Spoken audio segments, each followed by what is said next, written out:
desde el punto de vista de la actuación. ¿Va a cambiar en algo mi forma de actuar?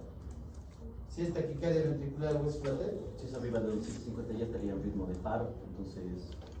Ya, pero ¿qué tendrías que hacer vos antes de decir el ritmo? ¿Qué es lo lógico, Javi? Vos ves una onda que está mayor de 150, como tigres saltas y le dices, señor, señor, ¿cómo está? Si no responde, ¿qué haces? Pulso. Ya, ahora, si no detecto pulso, está bien que yo diga, ay, tengo un flatel, tengo una taquicardia ventricular. Si yo no tengo pulso, no me interesa. ¿Me entiendes? Porque para los dos es lo mismo. ¿Comprendes? Pero si tengo pulso, sí me interesa mucho la frecuencia. Porque si tengo pulso, yo digo, esta es una taquicardia ventricular inestable. No puedo decir, es un fibrilación, un flatel ventricular inestable, porque el flatel ventricular no tiene pulso, al igual que la fibrilación. ¿Comprenden? Entonces, eso tienen ustedes que darse cuenta.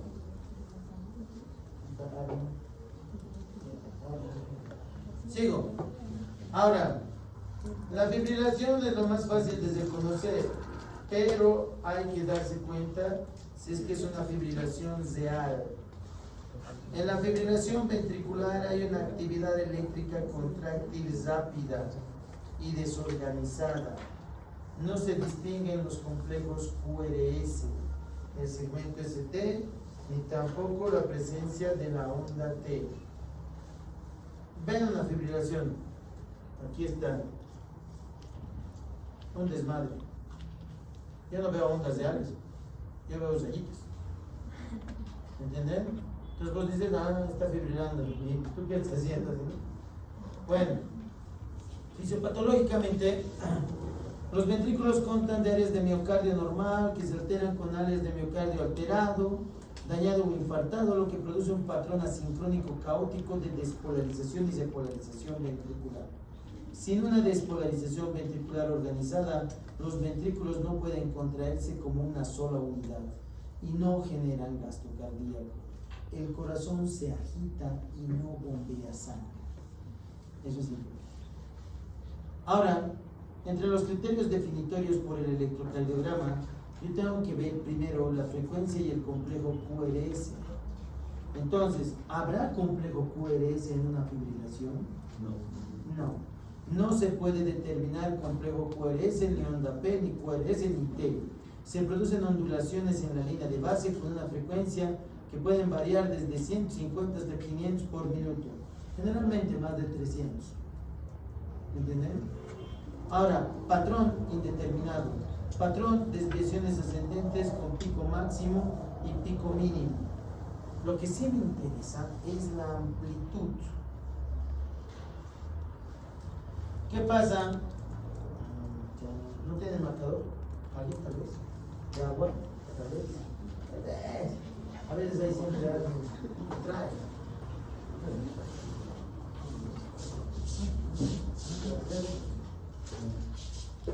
¿Qué pasa si yo te presento esta fibrilación?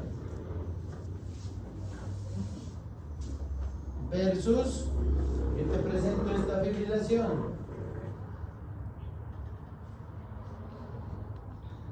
Versus, yo te presento esta fibrilación.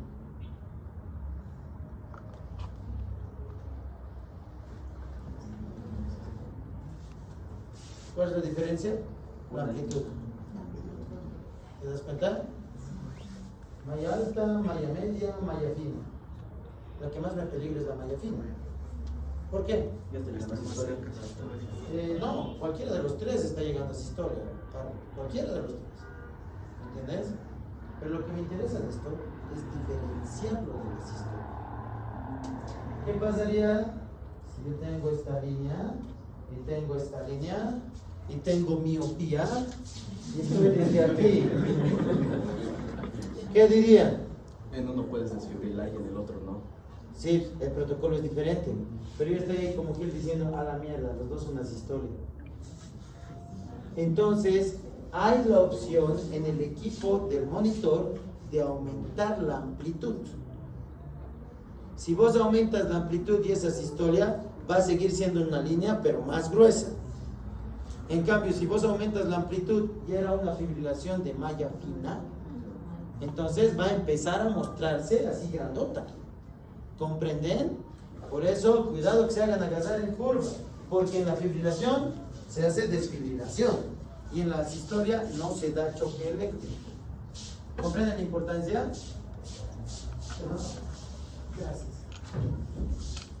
Entonces, la amplitud, medida desde el valor máximo hasta el valor mínimo, a menudo se utiliza de forma subjetiva para describir la fibrilación ventricular como fina. La fina es la chiquitita, máximo mínimo entre 2 a menos 5 milímetros, medio o moderada de 5 a 10 milímetros, la gruesa de 10 a 15 y la muy gruesa. Me faltaba la muy gruesa. Ya, pues se dan cuenta de la importancia de saber la amplitud. Cuidado que confundan las historias con fibrilaciones y tal. Entonces, una pregunta, y esto siempre me preguntaban cuando yo, este tema que les estoy dando y lo que les voy a dar el día de hoy en la clase es básicamente el ACLS en 1 hora y media. ¿Ya? Entonces, cuando yo estaba dando, porque soy instructor de ACLS, les estaba dando clase a los chicos, a los doctores que vinieron, en ese momento vienen y me dicen, yo les pregunto, viene un paciente, está inconsciente, ¿qué es lo primero que tienes que hacer? Y es exacto, colocarle el monitor. Se ha aplazado, doctor. ¿Qué harías ustedes primero? Pulso. No tiene pulso. ¿Qué hacemos ahora? Y después de 100, mientras voy haciendo el RCP, yo estoy encima haciendo el RCP y va a estar poniendo la enfermera los chuponcitos, o puedo estar preparando yo mis palas, o lo que sea. ¿Me entienden? El protocolo dice, después del RCP de 2 minutos, con las palas detecto el sitio. ¿Comprenden? Y cuando yo detecto el sismo en ese momento digo, ¿qué sismo es? Obviamente, mucho cuidado. Tú no vas a, mira, y ese es un error de novato, que algunos no utilizan las palas, sino que ponen los chuponcitos. ¿Y sabes qué es lo malo? Que ponen los chuponcitos mientras está haciendo la RCP. Entonces, haces la RCP y pones los chuponcitos, ¿cómo crees que van a estar las ondas del monitor? Todo un desmadre, pero eso es por la RCP. Y ese es dato interno, doctor, está en fibrilación ventricular. Oye, para detectar el sismo no tiene que estar nadie encima. ¿Entienden? Por eso, entra sin pulso, yo salto encima, 1, 2, 3, 2 minutos, 2 ventiladas, comprobamos pulso, ponemos las palas, pulso y, obviamente las palas pongo cuando no hay nadie encima. En ese momento verifico el sismo y si realmente cuando nadie lo está tocando, le pongo el sismo y veo la fibrilación, es fibrilación. ¿Comprenden? No cometan error de novato o de interno con miedo. Que llega el paro cardíaco, es paro, hay que ponerle el monitor, y le pone chupones, y en ese momento que le pone chupones, está fibrilando. Y yo le digo, tranquilo muchacho, está comprimiendo, no sirve el sismo cuando está comprimiendo. El sismo se tiene que valorar cuando no hay nadie encima, ¿comprenden? Entonces sigo.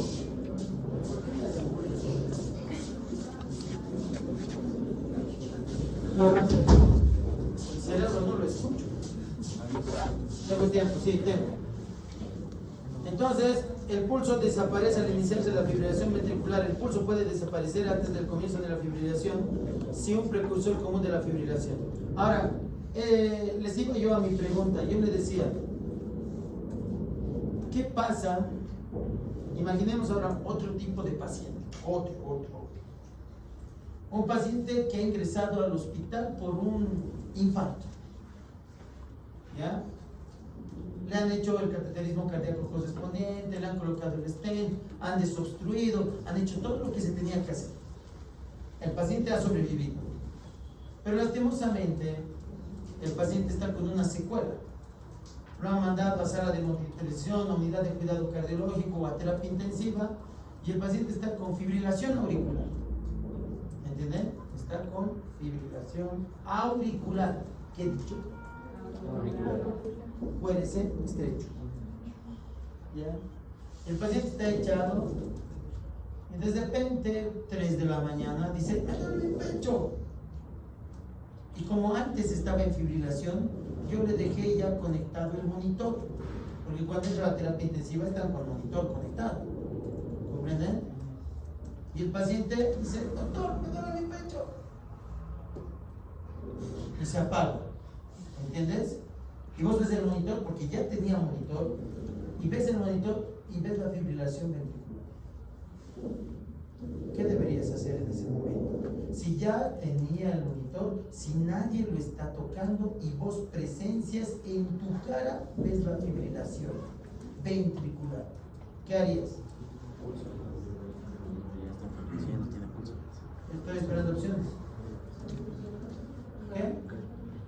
Les voy a dar opciones. Opción A, cardioversión. Opción B, desfibrilación. Opción C, comprobar el pulso. Opción D, iniciar el RCP. Opción E, ninguno. Cardioversión, comprobar el pulso, desfibrilar. Todos se acaban de aplazar. Siempre RCP. Siempre. ¿Por qué? Yo te pregunto. Uno diría comprobar el pulso, ¿no? Eso sería lo lógico, ¿no? Pero es fibrilación. Pero es fibrilación. Pero es fibrilación. Por concepto, si es una fibrilación que tú has presenciado, no hay pulso. ¿Entiendes? Esta es la única maña de la fibrilación. Solo cuando tú la presencias. Pero si no la presencias, siempre lo primero debe ser pulso. Pero si la presencias, lo primero que tienes que hacer es saltar en su encima y hacer el RCP. Ahora, si saltas en su encima, le haces el RCP y despierta, porque ha pasado, no era una verdadera fibrilación. ¿Entienden? Pero vos no tienes que perder el tiempo. Lo más importante para devolver la circulación hemodinámica es hacer el masaje. Es en el único caso en el cual vos no compruebas pulso, cuando tú presencias la fibrilación en tu cara. ¿Entiendes? Pero eso es rarísimo. Unas 5 veces me ha pasado. Yo estaba ahí haciendo mi pase de visita y de repente el paciente, doctor, así literal, doctor, mi pecho ya. Y yo, fibrilación, como tigre en su encima. Chan. O sea, no haces, bueno, lo primero que haces es apretas el botón de códigos rojos, ¿no? Código azul, código verde, el código que tenga en tu hospital. No, es que cada hospital maneja diferente. Por ejemplo, yo he estado en Los Olivos era código rojo, en la cara creo que es código azul, en el Belga es código 303. O sea, cada hospital maneja su código. Cuando llegan a un hospital tienen que saber cuál es el código que manejan. La mayoría maneja código azul. ¿Ya? Entonces, cuidado, ¿no? Ustedes van a ir al hospital y en ese momento van a estar trabajando y de repente ustedes ven, el paciente dice, y vos, fibrilación, entonces apretas el botón de ayuda y te saltas como tigre en su encima. Empiezas a hacer el RCP hasta que aparezca alguien y está solito. Obviamente con el código, inclusive en las puertas de los hospitales hay como una alarmita. Y todos ya saben del hospital y cosen. Y obviamente no es solo el RCP, hay que manejar la vía aérea, ¿no? Ustedes deben saber que hay las compresiones, ventilaciones. ¿Estamos de acuerdo? Ya, ahora, 32, ¿no? Ahora, tenemos que hacer, ¿qué va a tener el paciente? Colepso, falta de respuesta, respiraciones agónicas o apnea. Esto también tienen que darse cuenta. Un paciente puede hacer primero un paro respiratorio, después un paro cardíaco, después necesitar atención. Por eso siempre tienen que vigilar la frecuencia respiratoria. A veces hay pacientes que están con neumonía, que están hechos pomada, que están en una sala y están ahí con oxígeno, por máscara, a todo dar, ¿me entienden? Porque no hay espacio en terapia intensiva. Si es que los pacientes por exceso de hiperventilación empiezan a apagarse, es decir, su centro respiratorio ya no responde y empieza a disminuir la frecuencia respiratoria, Si la frecuencia respiratoria está debajo de 6 respiraciones por minuto, ya no se considera una frecuencia respiratoria normal. Si está debajo de 6, está en respiración agónica. Eso significa que está entrando en paro respiratorio y es cuestión de segundos o de minutos para que te haga paro cardíaco en tu cara. Entonces yo a veces voy a hacer la visita. Entonces cuando voy a hacer la visita, como hacemos la parte de medicina interna, vamos por todas las salas de medicina interna. ¿Qué tiene este paciente? Tiene neumonía. Puta, pero está mal, está con una frecuencia respiratoria elevada. Sí, está con frecuencia respiratoria elevada, está taquipnéico, sí, ¿y ahora qué hacemos? No, es que no hay espacio en terapia, le estamos dando oxígeno, lo estamos nebulizando, le estamos haciendo todo. Van a vigilar la frecuencia, no quiero que me haga paro respiratorio en la guardia y después paro cardíaco. 4 de la mañana, paro respiratorio, paro cardíaco. ¿Qué les puedo decir? A veces es inevitable. Cuando ves así al paciente, tienes que hablar con la familia. Les tienes que decir de frente, mire señor, está muy mal el pulmón, tal vez tiene una afectación más del 75%. Es una neumonía severa, necesita terapia intensiva, no tenemos espacio, ustedes no quieren transferirlo. ¿Qué podemos hacer? Puede entrar en paro respiratorio en la noche y tienen que saber. Siempre hay que advertir. Algunos hacen muerte súbita.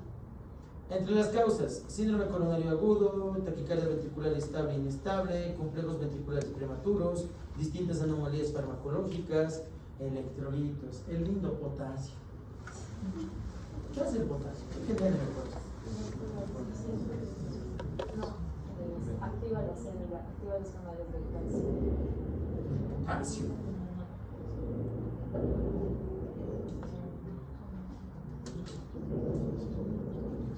Fisiología, fisiopatología.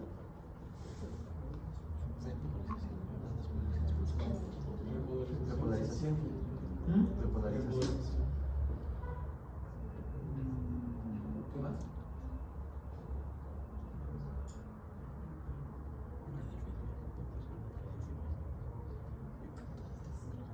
Esto les he explicado a mis changuitos de fisiología, pero tal vez les sirva a ustedes.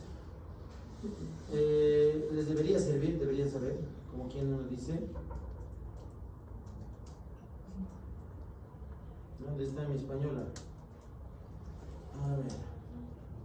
Eso tienen que comprender. ¿Dónde estás? Aquí estás. Esto va a ser un recuerdo breve, pero importante. Yo cuando avancé, justo esta semana estoy también con ellos avanzando la parte en fisio 1 de cardio, y justo cuando estaba hablando con ellos, es que fácil decir, si tengo un exceso de calcio, se va a contraer muy fuerte, se va a espasmar. Si tengo si tengo poco calcio, se va a volver débil. Ya, eso creo que es lo más fácil del mundo. Mucho calcio se contrae, se espasma, contractura. Poco calcio, estoy hablando calcio. Entonces se vuelve débil. Pero lo más interesante es cuando estabas revisando el mismo guideline de fisiología, te dice el efecto de la hipercalemia, pero no te dice el efecto de la hipocalemia. Y los dos generan debilidad en el corazón. Y entonces uno se pregunta, ¿la hipercalemia genera un corazón débil y flácido? Sí, el exceso de potasio genera un corazón débil y flácido. ¿Y dónde está la base? Entonces, aquí debemos comprender ciertos detalles. Aquí vamos a ir a una imagen que a mí me interesa mucho. Vamos más adelante. Aquí está. ¿Se acuerdan de la imagen de abajo? La imagen de arriba, ¿se logra ver algo? Poco, pero sí. Esta es una fibra de marcapaso. Esta es una fibra mecánica. Tienen que entenderme siempre que el corazón tiene fibras de conducción especializadas de marcapasos y tiene fibras mecánicas. ¿Entienden? Son dos diferentes tipos de fibras. Los dos tienen un potencial de membrana en reposo. ¿Entienden? Pero por eso es que les sirve para la vida como médicos entender el potencial de membrana en reposo. Ustedes saben que he llevado ese tema, es el capítulo 5 del Gaiton, he llevado fisiología, etcétera, etcétera. ¿Ya? Pero el potencial de membrana en reposo depende del potasio. No sé si se acuerdan, que depende de la relación del sodio con el potasio y depende mucho de la bomba de sodio y potasio. ¿Comprenden? Si yo tengo mucho potasio, hipercalemia, el potencial de membranas de pozo se sube. Ahora, su potencial de membranas de pozo generalmente es menos 80, menos 90. ¿Comprenden? Entonces, con este menos 80 o menos 90, si yo voy a superar el umbral de menos 40, el potencial de acción va a ser fuerte. Y por lo tanto va a haber una contracción potente. Pero ¿qué pasaría si el potencial de membranas de pozo está más cerca del umbral? ¿Cómo va a ser en este caso la despolarización? Va a ser más, no, la despolarización va a ser más rápida, Más rápido. pero la potencia Débil. porque va a ser, una cosa es que tú despolarices y otra cosa es que despolarices. ¿Entiendes? Lo normal es que el corazón despolarice cada frecuencia cardíaca normal, entre 60 a 100. ¿Estamos de acuerdo? Pero si yo tengo hipercalemia, el potencial de membranas de pozo se sube, se vuelve menos negativo, y entonces el corazón, en vez de estar va a estar más rápido, se va a acelerar, pero va a ser menos potente. Y de repente, mientras sube la hipercalemia puede coincidir con el umbral. ¿Y cómo está? Fibrilando. ¿Entienden la importancia de la hipercalemia? Por la alteración del potencial de pozo y acercarlo cada vez al umbral. Si la hipercalemia hace que el potasio haga que el potencial del pozo llegue aquí, va a empezar a desencadenar la fibrilación ventricular. ¿Entienden? Pero va a ser una fibrilación ventricular con un corazón que va a estar así, pero que no se va a contraer. Por lo tanto, va a estar así, como una masa gelatinosa, temblando, fibrilando, pero la sangre no va a salir por la aorta. La sangre va a ser como agüita que está temblando. ¿Comprendes? Entonces, ¿el corazón cómo va a estar? El corazón va a estar flácido. No va a estar contrayéndose. Tú lo tocas al corazón en ese momento y está flácido, pero está temblando. ¿Comprenden? Pero creo que esto ya sabían.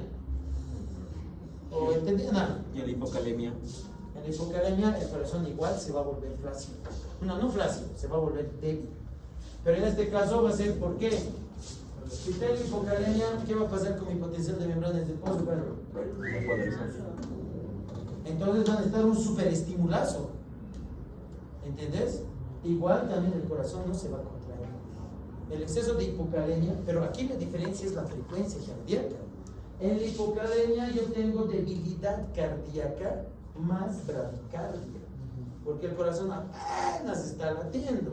Y en la hipercalemia yo tengo fibrilación ventricular sin contracción y con flacidez y debilidad. ¿Comprenden la diferencia? El hecho del potasio es el que va a modificar el potencial. Van a encontrar en cualquier libro de que modifique el potencial de membranas de pozo, y es por eso que se generan las arritmias. Entonces, eso es importante para entender aquí lo que estamos hablando de la fibrilación. Por eso dice, alteraciones de los electrolitos o la relación ácido-básica. Ahora, otra causa común es la prolongación primaria o secundaria del intervalo QT. Prolongación primaria del intervalo QT es cuando el intervalo QT se ha prolongado por un daño estructural. Eso es prolongación primaria. O sea, dañando la vía de conducción, o sea, dañando la pared del corazón. ¿Comprenden? Infartos. Eso es daño primario, estructural. ¿Se entiende? Daño secundario, medicamentos. Quinolonas, macrólidos, derivados de la cloroquina y medicamentos hipnóticos, anestésicos. Esos medicamentos tienes que vos pensarla bien. Por eso, ha habido prolongación del intervalo QT en pacientes con COVID porque le han metido levofloxacina más acitromicina más cloroquina. Puta, los tres prolongan, listo, ya prolongaremos, que tenga taquicardia ventricular o fibrilación. ¿Entienden? Entonces, ahora, si se ha electrocutado, la causa número 1 de arritmias ventriculares en guaguitas, en niños, es hipoxia. Siempre que vean una guaguita que esté en paro cardíaco, despejen la vía aérea, ventílenlo. La causa número 1 en guaguitas es hipoxia. Sigo. Y muchas otras causas. Uso del desfibrilador. Existen diferentes tipos de desfibrilador. El año pasado me estaban hablando mis anteriores alumnos de cardio que habían encontrado desfibriladores en todos los lugares de 2 casinos, de 2 aeropuertos en La Paz. Habían desfibriladores externos automáticos a cada lado. Aquí donde han visto alguna vez un DEA en algún centro comercial? En otros países, España, Estados Unidos, todos los centros comerciales tienen desfibriladores. Por comunas, ¿no ve? Nosotros aquí tenemos nuestra famosa organización territorial de base o basio. ¿Y no ve? Tiene su sede, tu basio. En Estados Unidos, cada sede, cada manzano tiene. Es más, en Estados Unidos hay paramédicos por cada manzano, hay ambulancias por cada 2 manzanos. Y aparte de eso, se les da como educación básica, soporte básico. ¿Entienden? En este caso, el uso de desfibrilación automático es bien interesante. Porque con el DEA ya te lo hace todo. Lo único que tú tienes que hacer, digamos, tu familiar está tirado en el piso. Entonces, coses por el DEA que está en los postes de luz eléctrica en España. Vas, sacas el DEA, llegas, perdón, es uno de las 1000 maravillas, ¿no? Porque ahí nacen los ojos.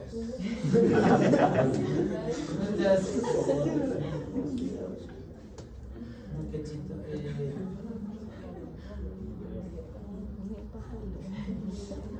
Lastimosamente no aplicable para la TAM, ¿no? Ya, pero la cosa es que no, tienen los centros comerciales. Y digamos un paciente se ha desplomado y lo único que haces con este desfibrilador externo automático es colocar, como ustedes pueden ver, uno primero en la parte superior derecha, que estamos hablando, hombro derecho, y otro colocado a nivel de la punta del corazón del ápex. Este que está dirigido hacia el hombro derecho representa la base, este que está en el 5º espacio intercostal, línea medio clavicular, representa el ápex o vértice, para que la descarga vaya de negativo a positivo. ¿Comprenden?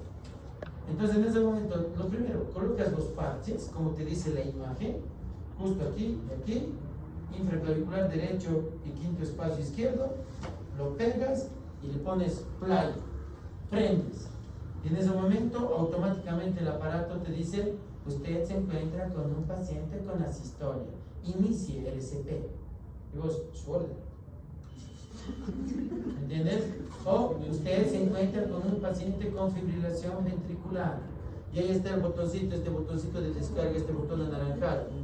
Entonces, tiene una fibrilación ventricular. En este momento yo preparo la descarga. Cuando le diga apriete el botón naranja, el aparato ya te lo dice todo. Entonces en ese momento dice sismo desfibrilable, por favor me voy cargando, apriete, pues, el paciente, inclusive ya te dice el aparato, despejen, va a apretar. No, mi historia está todo así sincronizado, una belleza es. Entonces vos, eso es para que las personas que son de a pie, para que cualquier persona con esas órdenes claras no se acerque. Imagínate que estás ahí y vos de rato, si no te dice retiren o todos fuera, si no te dice el aparato. Tengo un video también de un día, pero la verdad no tengo tiempo ahorita, ya, sigamos. Ya.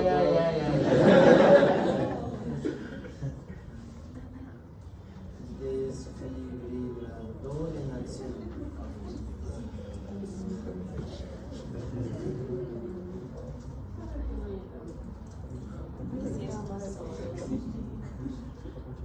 A ver, veremos este.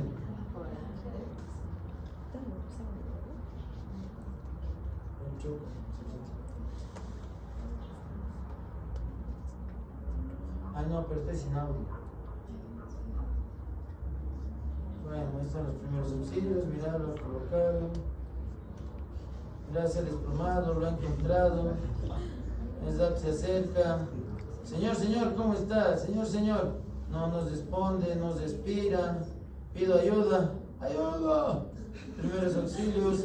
Veo si estás respirando y el estado de conciencia. No pasa, naranja, ¿despira o no despira? ¿Has visto? Ya gritó la ayuda, está bien si se expira o no se expira, no se expira ni madres. Se acerca, mira, escucha, siente y dice, puta, no, estamos jodidos, está muerto. Entonces, en ese momento, ¿has visto? Ya el cuate capo, ya empezó a hacer el SP.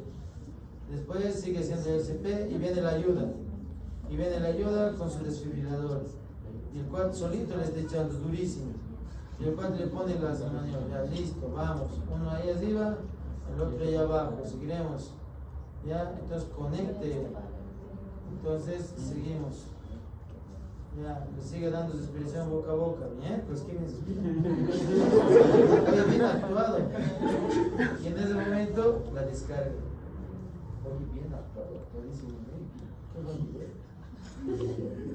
Y sigue. ¿Entienden? Acaba el ciclo, tiene que ver pulso y tiene que ver si es que el paciente respira por sí solo. Entonces ahí está, todo lo mismo. Entonces le está dando respiración porque no has escondido. ¿Entienden? Así lo utilizamos. No tengo sonido, lastimosamente. Para la siguiente clase voy a traer un hito con sonido. Uso del desfibrilador, dos tipos. Para que no me demanden. En el Viedma y en la caja, por lo menos en el pabellón número 1 del Viedma y en la caja, solamente tienen monofásicos. Ahora, en la sala de terapia intensiva del Viedma y de la caja ya tienen bifásicos. En todos los hospitales privados que hay bifásicos. Aquí tenemos 3 bifásicos. ¿Estamos de acuerdo? Por si acaso, sigo. Cuando hablo de un monofásico y un monofásico tiene corriente de flujo que solamente va en una dirección. En cambio, el bifásico va en 2 direcciones. Por lo tanto, es como si estuviéramos duplicando la energía nerviosa. Por eso les he dicho que el bifásico solo se da hasta 200. Hasta 200. No confundan la palabra cardioversión con desfibrilación. La desfibrilación es con el voltaje máximo. La cardioversión tiene voltaje selectivo. ¿Entienden? No es lo mismo cardiovertir que desfibrilar. Desfibrilo siempre con lo máximo. Seguimos. Diferencias. Pregunta. Entre cardioversión y desfibrilación, ¿a cuál le hago de manera consciente? ¿A quién le tengo que pedir permiso? Cardioversión. ¿A la desfibrilación le voy a pedir permiso cada vez? No. Punto número 2. La descarga en la cardioversión, ¿dónde tiene que ser? En el QRS. Por lo tanto, tengo que sincronizar. Y en la desfibrilación, ¿veo alguna cochina onda? Donde sea. ¿Entienden? Dice descarga a cualquier nivel. Cardioversión, ¿es con la energía máxima? No. Menor energía, entre 20 a 100 joules. Desfibrilación, energía entre 200 a 350 joules. ¿Estamos de acuerdo? Monitorización, necesito utilizar en la cardioversión electrodos para sincronizar. ¿Y en la desfibrilación con qué era? Palas. En la cardioversión, ¿cómo tiene que estar el botón? Sincronizado.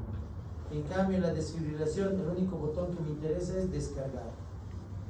La cardioversión es un procedimiento electivo. El médico decide si es que va a cardiovertir o no. El paciente escoge si se va a dejar descargar o no. Es electivo. En la desfibrilación, nos vale madres, es emergencia, yo tengo que dar. ¿Entienden? No desfibrilar es negligencia médica si es que es un signo desfibrilable. Cuidado que ustedes, no, esa es historia. Y sin embargo había sido Esteban. Cuidado. Los voltajes. Esto lo pueden leer, taquiventricular, en monofásico 200, bifásico 100, fibrilación 200, 120, taquisupra 50, 100, flater 50, 100. Primera de 3 clases. Vamos a la segunda. ¿Qué ha dicho? Sí, ¿dónde estás, amigo? ¿Dónde estoy? Estoy en otro. Estoy aquí. Y ahora aquí estoy.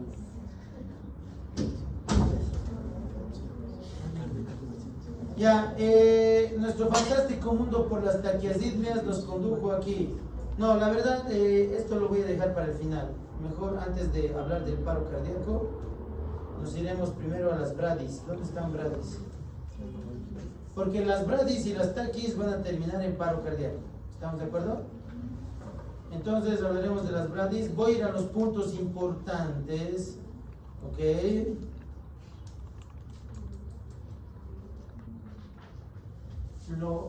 Lo que voy a hablar, voy a preguntar. ¿Ya? Lo que voy a hablar, voy a preguntar. Voy a saltarme muchas cosas de las bradis. Eso es para que los que no han venido a la clase teórica lean todas las diapositivas de la práctica. ¿Entienden? Pero ustedes escuchen bien lo que voy a decir. Entonces, vamos a hablar nosotros la parte 2, bradismias, bradicardia sinusal. Gracias.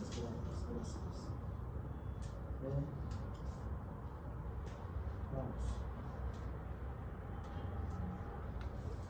¿Ahora sí? ¿Sí, no?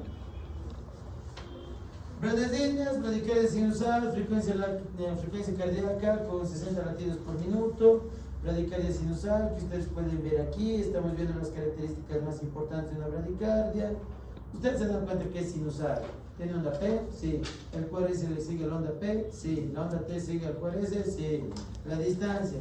Yo agarro y saco mi frecuencia. Y para sacar mi frecuencia lo hago a la velocidad de la luz. Digo 300, 150, 100, 75, 60, 50 y ya está en 48. Entonces tiene bradicardia, es sinusal. Se siguen los complejos a una misma frecuencia. Clarito. Sigo. Enfermedad del nódulo sinusal. Problemas. Cuando hay enfermedad del nódulo sinusal puede haber un bloqueo del nódulo sinusal o puede haber directamente una parada del nódulo sinusal. Por lo tanto, las respuestas, un sismo nodal. Las respuestas, un sismo auriculoventricular. Si el sismo nodal aparece, el sismo auriculoventricular aparece, significa que la frecuencia cardíaca va a estar entre 40 a 60 latidos por minuto.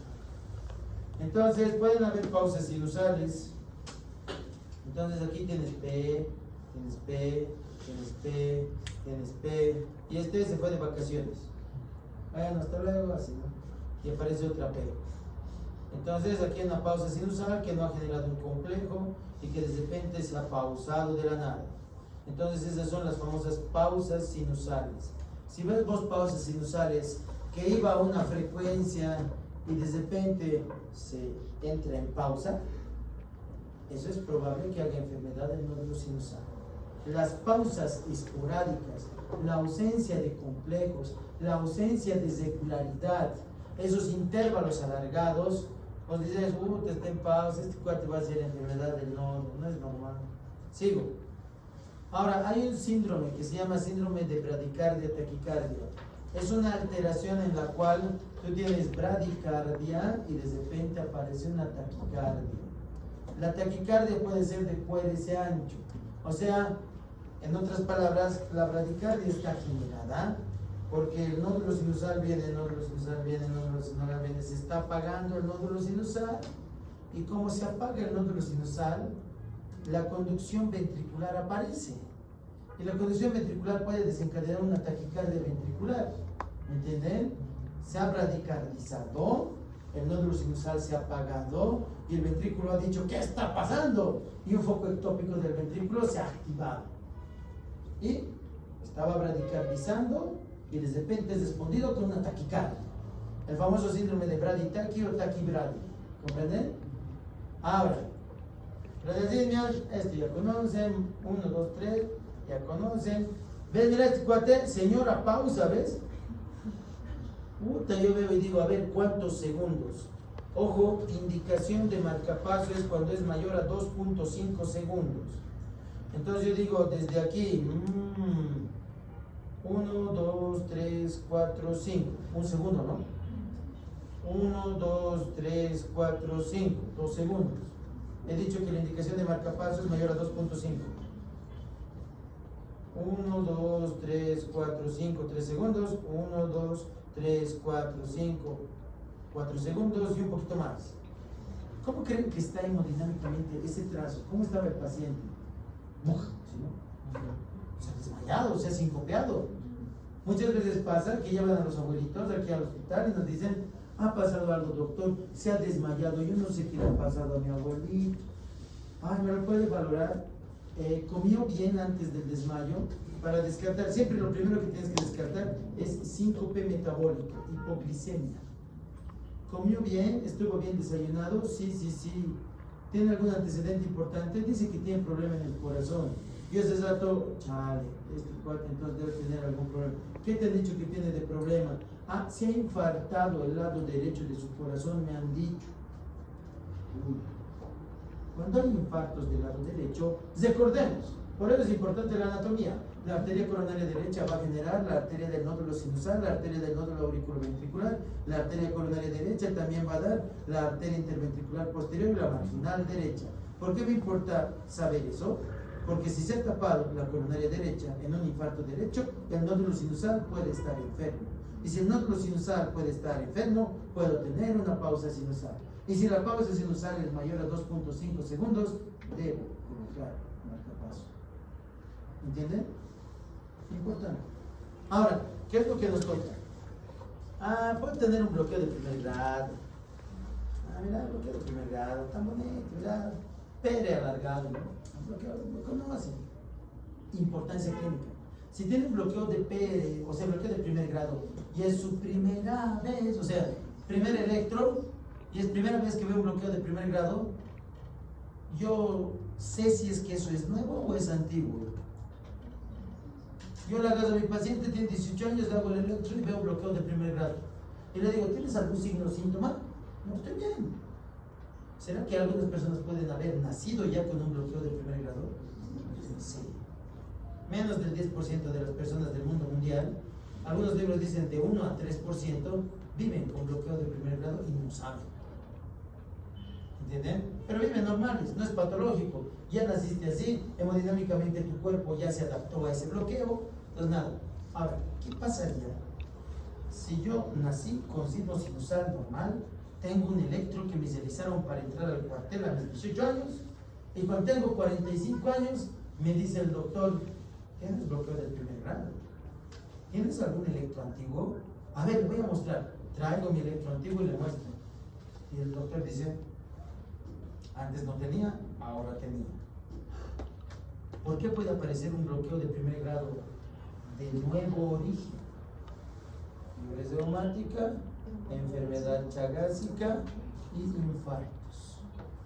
El TEP también puede estar asociado. Entonces vos dices: algo anda mal, sientes tendencia sinusal, ¿por qué te has bloqueado? Tiene que haber una causa. Ahora, si naciste bloqueado, ya es congénito. ¿Comprenden? Entonces tienen que ver si es que hay causa. Ya les he dicho, fiebre reumática, chagas, las más comunes aquí en Bolivia. Ahora, por otro lado, tengo que ver el bloqueo de segundo grado. No, ya saben, fenómeno de Wenckebach, hay cierto margen de seguridad, pero eso no significa que no esté enfermo. Está enfermo, tiene un bloqueo de segundo grado, Movitz-1, no necesita marcapaso de emergencia, no necesita. Otra cosa sería, si sería un bloqueo de segundo grado, Movitz-2. Ese, cualquier dato puede hacer problemas, ese sí necesita, ¿comprenden? Sí necesita marcapaso. La indicación para marcapaso son 4 indicaciones.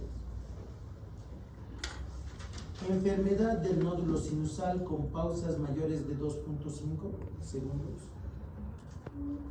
Bradicardia sinusal, aunque no tenga pausas, pero que tenga síntomas. Bradicardia sinusal sintomática. Movitz-2, auriculoventricular completo. ¿Entienden? A eso yo debo pensar en marcapaso. Hay otra más, hay una quinta, que eso ya es un poco más de la especialidad, que tal vez no ubiquen fácilmente ustedes: el famoso bloqueo trifascicular. Imagínate que tengo un bloqueo de zama derecha, un bloqueo de zama izquierda y un bloqueo auricular. Eso es de 3 fascículos. ¿Entienden? Eso es de 3 fascículos. También es indicación para marcapaso. ¿Comprenden? Ahora, aquí están los diferentes complejos, eso ustedes lo pueden repasar. Bloqueo de primero y segundo grado, esto ustedes ya conocen. Primer grado ya conocen, segundo grado ya conocen, tipo 2 ya conocen, tercer grado ya conocen. Esta es una forma rápida para darte cuenta. ¿Tu electrocardiograma tiene más ondas P que QRS? Sí. Significa que hay bloqueo. Si hay más P que QRS, significa que hay bloqueo. ¿A qué me refiero? ¿Ves vos aquí? Este bloqueo de tercer grado tiene más P que QRS. ¿Ves aquí? Aquí hay más P, más P que QRS. ¿Comprendes? Si tengo más P que QRS, hay bloqueo auriculoventricular. Ese es el concepto, tener más P que QRS. La pregunta es, ¿el PR es fijo? ¿En qué caso yo tengo PR fijo y una onda P que no conduce? Movitz 2. Movitz 2, muy bien. Entonces Movitz 2, ¿ves? Rápido, bien claro. Ya, ahora, ¿qué pasa si no tengo PR fijo? Movitz 1. O auriculoventricular completo. ¿Entiendes, claro? Entonces, tengo intervalo R regular. Si el R es regular, es completo. Si el R es irregular, es Welker. ¿Comprenden? Algoritmo importante, por si acaso. En todas hay más P que QRS. En el único bloqueo donde hay la misma cantidad de P que QRS es en el de primer grado. Porque en el primer grado sigue habiendo P, sigue habiendo QRS, solo que se ha alargado. ¿Entienden? Cuidado que caigan en la típica de ayer y hoy. ¿En cuál de los siguientes bloqueos la cantidad de las P es igual a las Rs? Y pongo todas la lista. ¿Qué podría? Primer grado. Aunque no creas, eso casi nunca pasa, claro. Pero bueno. Ahora, la taquicardia te generaba un síndrome de alto gasto cardíaco. Porque al tener taquicardia, tú tienes un corazón que está yendo rápido y está empezando a eyectar al principio volúmenes altos. ¿Comprenden? Ahora, ¿qué pasaría si yo tengo bradicardia? ¿Cómo va a ser el síndrome? Bajo gasto. De bajo gasto cardíaco. Y al tener bradicardia tendré hipotensión, tendré hipotermia, frialdad y diaforesis, tendré cianosis distal, tendré poca cantidad de orina, tendré oliguria. Entonces, mucho cuidado con estos datos o signos clínicos. Yo en el examen voy a poner casos clínicos, voy a decir Pepito tiene esta presión, Pepito tiene esta temperatura, Pepito está diaforético, Pepito tiene coloración azulada en sus deditos, Pepito, ¿entienden? Te voy a describir un síndrome de bajo gasto. Hay que hacer el tratamiento de soporte cardíaco avanzado. Ahora, primer paso, atropina. Pero para eso, la atropina, la adrenalina y los marcapasos, esto es muy importante. ¿Ves el diapositiva? A veces 2 preguntas, a veces. Importantísimo. A veces 6. ¿Quién sabe, no? Depende, si yo digo, es que yo hago, eso sí, les tenía que comentar. Siempre en mi materia hay 3 diferentes patrones. O sea, son 3 exámenes. Hay el A, el tipo A, el tipo B, el tipo C. En uno puede ser 6 Bradis o 6 Takis, o sea, a gusto del cliente, ¿no? Tiene que saber. ¿Comprenden? No, es gran poder, requiere gran responsabilidad, ¿no? Al tío Ben, siempre les hace cuatro. Bradicardia, lenta. Frecuencia cardíaca, menor de 60. ¿Estamos? Puede también tener bradicardia relativa. Frecuencia cardíaca menor a la esperada para la condición de base. O sea, yo tengo que saber su basal de mi paciente. ¿Qué pasa si mi paciente tiene hipertiroidismo y todo el tiempo tiene frecuencias cardíacas de 90? Y de repente, por algo, empieza a tener frecuencias cardíacas de 60 o de 55. Se bradicardizó, ¿no? Si vivía con 90 el hipertiroideo y me baja a 60, se bradicardizó. Ahora, la bradicardia neta es debajo de 60. ¿Qué debo hacer si el paciente viene en bradicardia? Lo primero, la tríada clásica de la bradicardia. Doctor, no me siento bien. Somnolencia, alteración del estado de conciencia. Doctor, no tengo fuerzas. Falta de fuerza, adinamia y astenia. Doctor, me he desmayado ayer. Antecedente de 5. Polipotimia. Entonces, cuando vienen así desgavitados, que ni te responden, que apenas te miran, se está apagando literalmente el paciente. Ahora, ¿tú qué tienes que hacer? Valorar el ABC. Ver, ¿estás respirando? ¿No estás respirando? La circulación, ¿cómo está? Asegurar vía aérea, asegurar que se cuente con desfibrilador, hacer la valoración secundaria, colocarle, preguntarnos, ¿está inconsciente? ¿Se quiere que lo intube? ¿Se quiere vía aérea? Lo primero, ¿qué debo hacer con un paciente que sé que está entrando en bradicardia? Oxígeno, monitor y vía periférica. Para cualquier tipo de alteración cardíaca, sea que viene en bradicardia o en taquicardia, sea que viene en bradi o en taqui, no se olviden del oxígeno vía monitor. ¿Comprenden? Esas son las emergencias en cardiología. En todo caso, valoramos signos vitales, le metimos la oximetría, le colocamos un monitor de presión arterial y le sacamos su correspondiente electro. Si nos da tiempo, le hacemos radiografía de tórax y empezamos a hacer la historia clínica enfocada al problema y el examen físico. ¿Tiene algún signo o síntoma serio debido a la taquicardia? No. Está como, pero debido a la bradicardia, no. Entonces, ¿cómo está el paciente? Tú te preguntas en ese momento. ¿Tendrá bloqueo? Digamos, el paciente ha venido así desganitado, le saco el electro y en el electro veo que tiene bloqueo. Tiene bloqueo. ¿El bloqueo es de segundo o de tercer grado? No, es un bloqueo de primer grado. Observación, si está un poco bradicárdico, darle un beta 2 en tableta, salbutamol 4 miligramos. ¿Listo? Y si con salbutamol 4 miligramos aumenta la frecuencia cardíaca, le dices que consuma salbutamol en horario cada 6 horas o cada 8 horas, o le das otro tipo de simpático mimético. Le puedes decir que consuma cafeína, que consuma té, que consuma mate de coca, un simpático. ¿Comprenden? Entonces vos le estimulas. A veces es chocolate, Coca-Cola suficiente. Aunque no crean, cuando consume Coca-Cola aumenta la frecuencia cardíaca. La cafeína. ¿Comprenden? Ahora, ¿qué pasa si tiene bloqueo de segundo o tercer grado? Y sí está ahí el bloqueo bien instaurado. Marcapaso. Transvenoso. Si desarrolla síntomas, usar marcapaso transcutáneo. Marcapaso porque ya está bloqueado. Ahora, ¿qué pasa si el paciente está inestable? Por si acaso, este lado es con paciente estable. ¿Comprenden? ¿Qué pasa si el paciente está inestable? Atropina, 0.5 miligramos.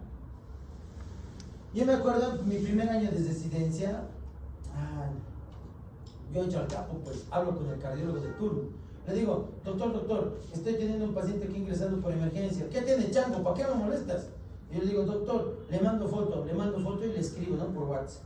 Y le digo, doctor, el paciente tiene un infarto de pared inferior, tiene un supradesnivel, es subepicárdico en la pared inferior, D2, D3, ABF. Doctor, ya le he colocado oxígeno vía monitor. Y ese dato, ya, voy en camino. ¿Sabes lo demás, no? Yo, sí. Ya. Llego y él mira el monitor y le pregunta a la enfermera, ¿cuántas dosis ya van de atropina? No, ninguna, el doctor, ninguna dosis ha dado de atropina. ¿Qué cosa? ¡Bum! Un septo. Me hace combinar el Windows. Y me ha dicho ese sabe, doctor, tú sabes que en un infarto de pared inferior hay obstrucción en la arteria coronaria derecha y debes saber, porque en tu kinder te han dicho que la coronaria derecha y siga el nódulo auriculoventricular y el nódulo sinusal, que ese paciente va a tener ese bloqueo. Estás viendo ese bloqueo, sabes que se está bloqueando en tu cara y no me has puesto atropina.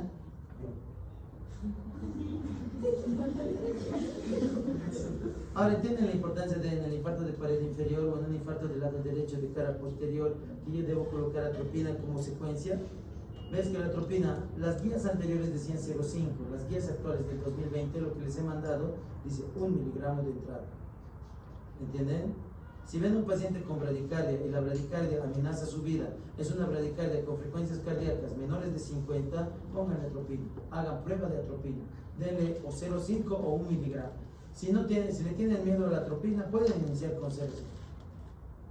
¿Entienden? ¿Y qué pasa después de haber dado la atropina? Lo ideal sería, si tienes algún cardiólogo disponible, colocarle un marcapaso transcutáneo. Si no tienes un cardiólogo a la mano, tienes que seguir con medicamentos. Dopamina, 5 a 20 gamas kilogramo minuto o no epinefrina, noradrenalina, 2 a 10 gamas por minuto. ¿Entienden? ¿Por qué hacemos nosotros la dopamina y la noradrenalina después de haberle dado atropina? La atropina le va a subir la frecuencia y va a desaparecer su efecto en media hora, 2 horas. Yo tengo que hacer una infusión continua con dopamina o con noradrenalina hasta que venga el cirujano cardiovascular y le coloque marcapaso. ¿Comprenden? Porque yo tengo que mantener estable a mi paciente con una frecuencia decente. Y obviamente estos son simpático-miméticos. ¿Estamos de acuerdo? Listo. He dicho de 3, ¿no? Falta uno. Paro cardíaco.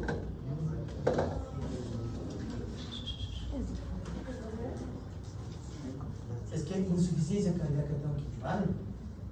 Insuficiencia cardíaca es una tragedia. Solamente voy a dar el primer paso, no voy a hacer todo. Voy a dar el primer paso, tranquilos, porque hay cambios en esto.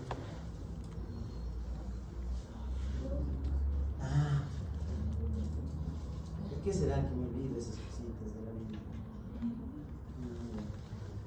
Esto va a ser súper rápido, muchachos, no se asusten. Tengo un paciente que ha perdido la conciencia, que no tiene pulso. Objetivos: definir primero qué sismo de paro cardíaco tiene. Segundo objetivo: describir la fisiopatología de los sismos de paro. Tercer objetivo: describir las características electrocardiográficas del sismo de paro. Cuarto objetivo: hacer el tratamiento inicial en caso de paro cardíaco. ¿Cómo diagnostico a un paciente que entró en paro? Inconsciencia súbita, palidez o cianosis inmediata, respiración agónica. ¿Cuánto hemos dicho? Es respiratorio debajo de 6. Si es debajo de 6, ¿sabes cómo está el paciente?